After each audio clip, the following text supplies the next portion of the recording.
¿Qué tal? Bienvenidos. Esto es Diálogos con Marta. Me da muchísimo gusto que nos acompañen. Y bueno, pues por la temporada de calor decidimos hablar acerca de las enfermedades transmitidas por vector, es decir, por mosquitos. Seguramente usted ha escuchado pues toda la alerta que ha causado alrededor del mundo el Zika, el dengue y la chikungunya. Bueno, pues precisamente para hablar de esto, de cómo podemos nosotros prevenir estas enfermedades. Están con nosotros especialistas en el tema. Me da muchísimo gusto presentar al doctor Venustiano Martínez Castillo, especialista en enfermedades de transmisión por vector. Bienvenido. Gracias por estar aquí. Y Raimundo Hernández Rodríguez, jefe del Departamento de Control de Enfermedades Transmitidas por Vector de la Secretaría de Salud de Veracruz. Gracias. Gracias a ustedes. Por favor, yo quiero que nos expliquen un poco el panorama. Estas enfermedades, pues de algún modo han causado una alerta nueva de hace algunos años. El dengue mucho más anterior. ¿Nos puede hablar un poquito acerca de cómo se han podido conducir todas estas enfermedades? Sí, mire, la cuestión es de que tiene que ver mucho la temperatura. Hoy en día también ya las enfermedades por vector como el dengue, Zika y chikungunya ya no solo son en temporada de calor y lluvias, sino que también se presentan durante todo el año. Y bueno, tenemos que estar prevenidos de llevar acciones mucho antes de que empiecen estas temporadas de lluvia y de calor. Por ello es importante que la ciudadanía, las autoridades locales sepan de que tienen que hacer actividades conjuntas independientemente del control de los casos ya confirmados y del control larvario que aquí el compañero va a explicar.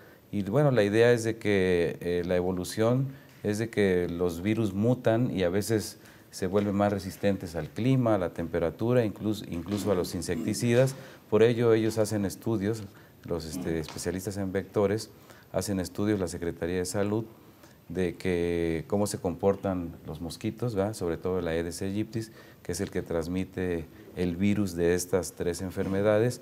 Y por ello es importante que nosotros estemos bien informados, que la gente sepa hacer el diagnóstico diferencial de los síntomas de inicio, que son parecidísimos, temperatura alta, por eso se llama la fiebre por dengue, ¿no? Claro, es transmitido por el mosquito Aedes aegypti. Este mismo mosco es el que transmite las tres enfermedades, dengue hemorrágico, Zika, chikungunya y también la fiebre amarilla. Así es, efectivamente. Es por ello que los servicios de salud de Veracruz han fortalecido el control del vector. Si nosotros logramos mantener las densidades de los mosquitos por abajo, en niveles de riesgo que no nos permitan decir va a haber transmisión, pues es una tarea muy titánica, en la que tiene que ver mucho la participación de la población, la participación comunitaria. No toda la vida vamos a utilizar productos químicos o insecticidas para atacar al mosquito, cuando la solución la tenemos en nuestras propias casas. Siempre hemos invitado a la población que hagan un recorrido mínimo cada semana en el patio de su casa y ahí van a detectar los criaderos, las llantas, alguna vasija que es de recuerdo, que no la queremos tirar, todo eso puede acumular agua. Y ahorita que empieza la época de lluvias, pues obviamente se incrementan los mosquitos. Es por ello que invitamos a la población a no tener nada que contenga agua. Se nos complica la situación de tener riesgo porque el mosquito Aedes, hay dos especies, es Aedes aegypti y Aedes albopictus, y los dos son altamente transmisores de los virus. Nuestro estado de Veracruz cuenta con esos dos tipos de moscos. Y es por ello que pues tenemos que hacer acciones de aplicación de insecticidas, aplicación del herbicida, andar fumigando, en donde detectamos que la población de mosquitos empieza a elevarse. Actualmente tenemos herramientas que nos permiten detectar las áreas en donde ya hay población preocupante de mosquitos. Y eso es a través de ovitrampas. En las principales ciudades del estado estamos poniendo ovitrampas en las casas, en el interior, en el exterior, y cada semana pasamos a leer esas trampas y nos damos cuenta de la ovipostura de los mosquitos, ver qué cantidad de huevecillos hay. y si de acuerdo a niveles... Pero con uno es suficiente para... Con uno es suficiente para que se siga reproduciendo. Claro. Pero bueno, esta es una herramienta que nos permite a nosotros direccionar las acciones. En donde vemos que hay mayor oviposición, ahí es donde le entramos el municipio, la población, los servicios de salud, todos le entramos a hacer actividades integrales en esa zona. ¿Hay algún modo de identificar el mosquito físicamente? Sí, los especialistas, los compañeros de vectores, yo pertenezco a ese sindicato de vectores, por eso es que sabemos un poquito del tema, tienen sus características, tanto el Aedes aegypti como el Albopictus, y son muy claritos, sobre todo el Aedes aegypti, ¿verdad? Que tiene unos anillos blancos en las patas y tiene unas características en el dorso y en la cabeza del mosquito que nosotros lo sabemos identificar muy bien. Desde que llegamos a un lugar de las zonas de riesgo, porque hay zonas de riesgo en todo el estado de Veracruz y en todo el país. Sobre todo donde hace más calor, donde ¿no? hace calor, la zona tropical, la zona de la costa. Sin embargo, ya hemos encontrado especies de moscos, ya incluso acá por La Joya, acá por Las Vigas, ¿no? Que ya llega el mosquito por allá. Aquí en Jalapa, por ejemplo, antes no se daba el mosquito ese chaquiscle y ahora ya también lo hay muchísimo. Entonces también tenemos que ver que ellos también migran, han emigrado, y debemos saber el control en todos los municipios. Por ejemplo, en esta zona de Jalapa ya también se hacen acciones en Jico, Teocelo, ya no nada más en Emiliano Zapata y en lugares donde hace calor, ¿verdad? Ya también se hacen acciones en otros municipios donde también ya la temperatura por el calentamiento global, por el cambio climático, tenemos que hacer acciones conjuntas de prevención. Y bueno, el panorama epidemiológico de las enfermedades, de las 3 enfermedades que estábamos tocando hoy, pues se ha dado de que sí ha habido algunos casos ya de Zika, ya ha habido algunos casos de chikungunya, ya lo conocimos. Después de los centroamericanos no tuvimos contagio, hubo la mejor de las dependencias de gobierno federal y estatales que pudo contener la cuestión de salud fue la Secretaría de Salud, creo que hizo buen trabajo. Y creo que los casos que ha habido ha sido por casos de importados que van y las personas viajan a alguna zona de riesgo y le pica un mosquito y regresa. Por eso es que le decía yo fuera del aire que tenemos que manejar el panorama epidemiológico y que las acciones, unas son de prevención y otras son cuando ya hay algún caso detectado o algún sospechoso que reúne ciertas características de los síntomas, pero hasta que los médicos y la Secretaría de Salud determinan que de acuerdo a la definición operacional de cada una de las 3 enfermedades, dice, bueno, este ya es un caso, le mandan a estudiar, lo confirma el Laboratorio Estatal de Salud Pública de la propia Secretaría de Salud y entonces se hacen acciones focalizadas en donde interviene, como dijo el compañero, intervienen todas las instituciones, los ayuntamientos, pero sobre todo la ciudadanía. Me parece importante que, por favor, puedan explicarle al auditorio cuáles son los síntomas, porque además son muy parecidos entre el Zika, dengue y chikungunya. Se los explico yo, ¿no? Adelante. Sí, mire, son muy parecidos. Ya ve que el dengue se llama fiebre por dengue y fiebre por dengue hemorrágico. El Zika y el chikungunya, sobre todo el chikungunya, también da fiebre. La característica en que las 3 enfermedades es fiebre súbita y malestar general, ¿sí? O sea, duele el cuerpo. Y el dengue, pues la característica es el salpullido, ¿verdad? Las manchitas que salen en el cuerpo y los estudios de laboratorio que ya el médico, al ir determinando que es dengue, le empieza a hacer estudios. Ya se hizo una vacuna rápida para detectar el Zika, ¿no? Bueno, no. Una cosa es los análisis de detección y otra cosa es la vacuna que está en el estudio para prevenir. Y no nada más Zika, sino también dengue y a lo mejor chikungunya. La característica del dengue pues es el salpullido y la fiebre y el dolor de cabeza, dolor de cuerpo. El chikungunya es igual, no hay, puede haber o no salpullido, pero la característica es que afecta las articulaciones, como si les diera reumatismo. ¿En cuál de las 3 dicen que se doblan del dolor? En chikungunya, aunque también el dengue le llamaban que quebrantahuesos, ¿no? Porque también se sentía todo el cuerpo cortado y mucho dolor. Entonces, ahí es donde se tiene que hacer la diferencia, porque también afecta las articulaciones de la mano, las rodillas, y bueno, en el chikungunya la gente tiende a encorvarse tantito y no puede caminar, hasta que pasen algunas semanas o a veces meses para que caminen y hagan sus actividades normalmente. Por eso es importante la prevención.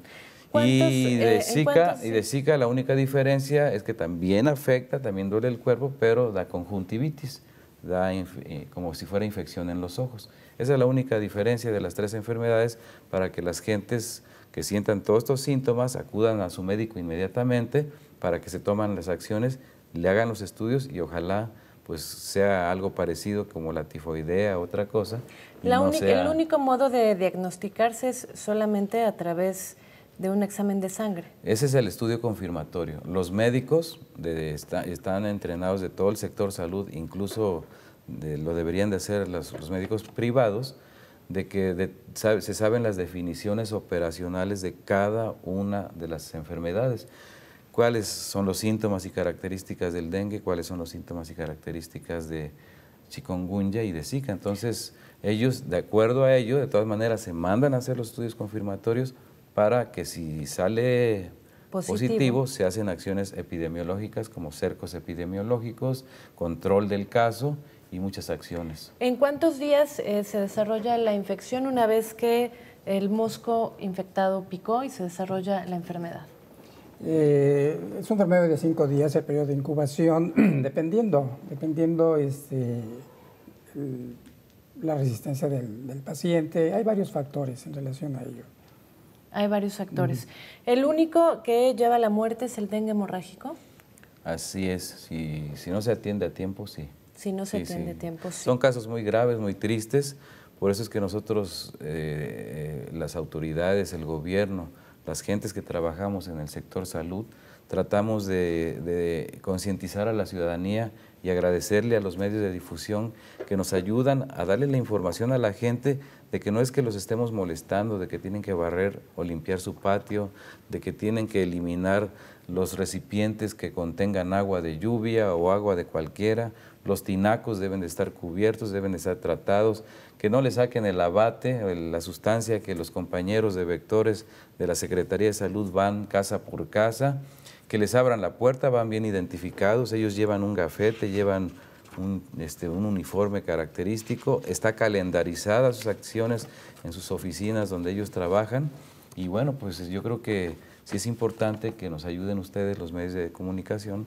a que la gente nos ayude a eliminar los criaderos. Es como decimos en epidemiología, eliminar la fuente de infección, que son los criaderos en donde la gente deja agua por más de 3 días, por más de 5 días, en donde la mosquita, ¿verdad?, cada vez que deposita 100 huevecillos más o menos. 100 huevecillos. Imagínese por cada vez que se para en algún recipiente, deposita 100 huevecillos. 100 huevecillos. Y los huevecillos, si no lavamos y nomás tiramos y no se eliminan esos criaderos, y si no tallamos bien el tanque de agua, esos huevecillos duran hasta 1 año, se enquistan, y otra vez viene la temporada de calor y de lluvia y se llena el recipiente y vuelve a nacer el mosquito.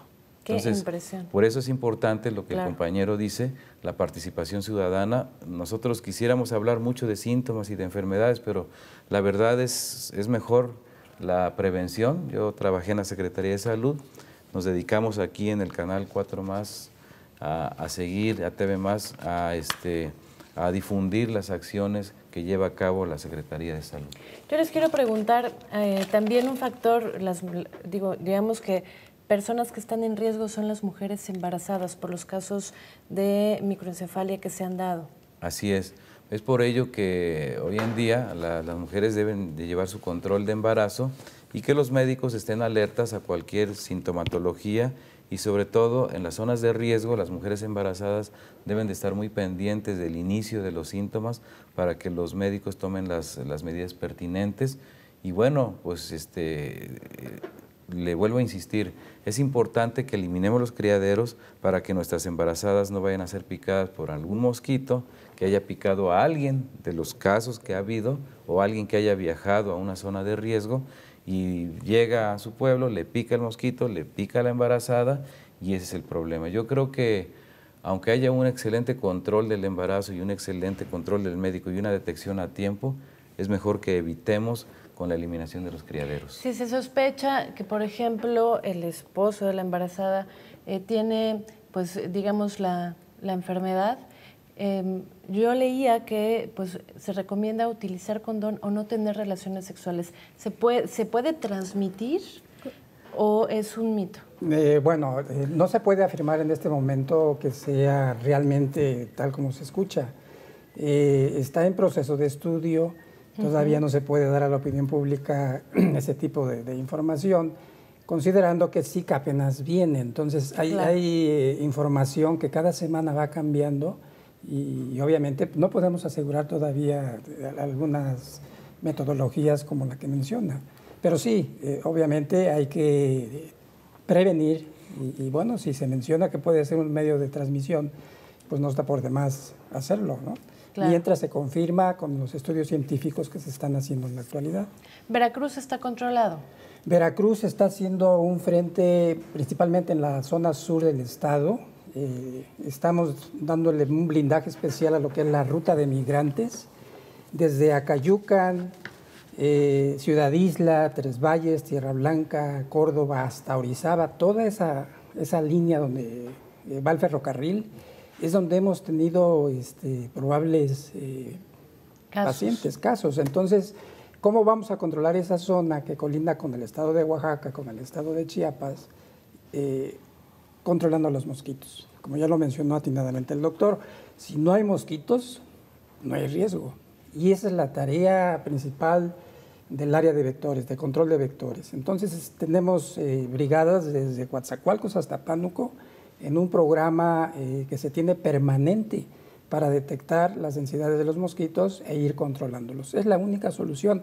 Y la más importante, que pues es la población. Si la población ahora sí se pone las pilas junto con nosotros, pues le vamos a dar un gran golpe a los mosquitos. Porque, bueno, en realidad la solución no solamente es, pues, digamos, fumigar, ¿no? No, la fumigación, pasa la camioneta fumigando, lo que va a tardar ahí son 30 segundos, un minuto y se terminó. Pero en los patios están los criaderos, están las larvas, están naciendo los mosquitos. Entonces nos vamos a pasar toda una vida aplicando insecticidas y no es el caso. Afortunadamente ha habido respuesta de la población. Hemos ido a los patios que anteriormente encontrábamos con determinados criaderos. Hoy nos damos cuenta que hay patios limpios y vamos avanzando. Se va haciendo conciencia. Se va haciendo conciencia y parte importante de esto lo tienen los niños, los estudiantes, que nos han ayudado a llevar ese mensaje a sus hogares y vemos el impacto. La población ya está contribuyendo. Claro. En el caso de lugares en donde pues hay mosquitos, es importante andar con manga larga, es importante poner mosquiteros, poner un pabellón, poder dar recomendaciones generales en el caso de ciudades pues, del trópico, de Veracruz, en donde puedan ya tener pues, la noticia de que este virus a los habitantes de esa zona y a los que vamos a esas zonas tenemos que tomar ciertas medidas también, porque es importante saber que de todas maneras, aunque los programas como Patio Limpio, que mencionó el compañero, que se lleva a cabo entre la Secretaría de Salud, el Ayuntamiento y la sociedad, siempre no falta que haya moscos de todas maneras, porque hay otros tipos de moscos que es que a veces molesta más, pero no transmite enfermedades, ¿no? Pero como el chaquiscle y otros, ¿no? Entonces, la idea es de que la gente sí tome sus medidas, ya venden pulseras, ya hay repelente. Es importante que las embarazadas, sobre todo, sí usen ropa con manga larga, tomen sus medidas. Y bueno, pues lo que menos debe hacer una embarazada es ir a zona de riesgo ahorita en esta época, claro, ¿verdad? Y que la gente, cada vez que vaya a viajar, escuche que tanto en la televisión, en la radio, en donde la Secretaría de Salud ha buscado los espacios para difundir las acciones de prevención, también tomen sus precauciones de no, por ejemplo, de no ir en la época en donde la densidad de los moscos, como lo comentó el compañero, empieza a aumentar por la época de lluvia. Entonces sí son muchas medidas las que deben de tomar, pero desde casa debemos empezar, ¿no? Desde casa. Desde ahí es donde esta enfermedad, pues de dar cifras alarmantes, pues no hay cifras alarmantes, los datos están en la plataforma del boletín epidemiológico de la Secretaría de Salud, todos podemos consultar, con eso de la transparencia y todo eso, podemos checar ahí, y bueno, ves en la plataforma, allá en la zona sur que está con otros estados que están en riesgo también, pues me voy precavido, ¿verdad? Me llevo mi repelente, mi pulsera, mi ropa delgada, pero de manga larga, que para protegerse de los mosquitos, que a veces atraviesan la ropa. Yo me he ido, a mí me gusta mucho la pesca y seguido me atraviesan la ropa. Entonces no hay como llevar repelente también para aplicarse debajo y encima de la ropa, ¿no? Para que no se acerquen. Pero es importante que la gente en cada lugar, en cada casa, tome conciencia de eliminar los criaderos. Bueno, pues yo les quiero agradecer muchísimo, nos queda muy poquito tiempo. Dos preguntas brevemente. Una, el chikungunya, pues los síntomas pueden durar meses, incluso años. ¿Es así? Así es. Efectivamente, lo mismo, chikungunya, como ya se mencionó ahorita, es un padecimiento que afecta al organismo, que no se cura a las 2 semanas o 3 semanas. Se ve el impacto luego en un paciente de chikungunya. Muy bien. Pues yo quiero que por favor le den al auditorio de TV Más recomendaciones muy específicas y generales para poder prevenir las enfermedades de transmisión por vector. Yo quiero aprovechar para mencionar, nosotros vamos casa por casa, no se cobra ningún centavo, los trabajadores van plenamente identificados con su gafet, con su uniforme caqui, y si hay alguna duda, hablen a la jurisdicción sanitaria. Estamos en una situación de inseguridad y entendemos a la población. Permítanos entrar a su casa, vamos a hacer un trabajo, vamos a protegerlos, vamos a orientarlos sobre cómo combatir a los mosquitos. Y bueno, vamos identificados plenamente. Muy bien. Doctor. Bueno, pues aprovechar el foro para apoyar a la Secretaría de Salud, todos debemos de apoyar a la Secretaría de Salud y bueno, seguirle diciendo a ustedes los medios de comunicación que nos ayuden a concientizar a la gente porque la gente ve mucho la radio, oye mucho la radio, ve mucho la televisión, están al pendiente de los noticieros, de los documentales tan importantes como el que tú llevas a cabo. Gracias. Y créeme que permíteme felicitar a TV Más y a ti por dar este espacio a la gente, no porque vengamos él y yo, pueden venir otros compañeros que también saben del tema, sino que la ciudadanía entienda que si no participa, no vamos a poder controlar esas enfermedades. Y bueno, exhortar a las autoridades municipales, porque cada 3 años cambian presidente municipal, de que la fumigación no es la solución. La solución es la eliminación de los criaderos y las medidas de prevención que se van tomando y las acciones que se van llevando a cabo con la Secretaría de Educación, la Secretaría de Salud, los ayuntamientos y la sociedad civil. Muy bien, pues yo les quiero agradecer muchísimo que nos hayan acompañado esta mañana. Muchísimas gracias sobre todo a usted y recuerde que podemos prevenir estas enfermedades de transmisión por vector Zika, dengue hemorrágico y chikungunya en casa, quitando cualquier contenedor que tenga agua. Y bueno, pues muchísimas gracias, doctores, por haber asistido. Por favor, siga con TV Más, tenemos mucho más para ustedes. Pase usted un extraordinario día.